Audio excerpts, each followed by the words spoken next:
So it has been a great time to look at Shimba Hills. It's a big forest. Takes around 5 hours to drive around. Then there's a waterfall where you have to walk for 2.5 kilometers. So to and fro is about 5 kilometers.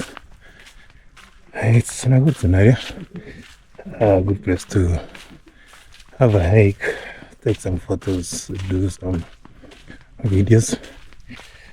Yeah, now the funny thing about these parks is that the only animal you get to see is the monkeys.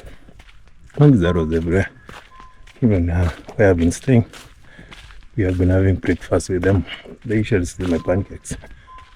So, I don't know, maybe they should allow people to walk into off the tracks to go deep in the forest.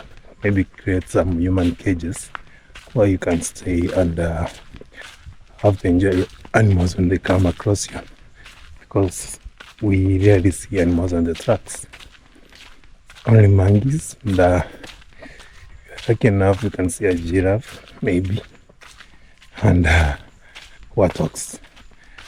But I can say it's a good place to enjoy nature, nothing much, and at least break the monotony of the town and get to be by yourself. Yeah, thank you.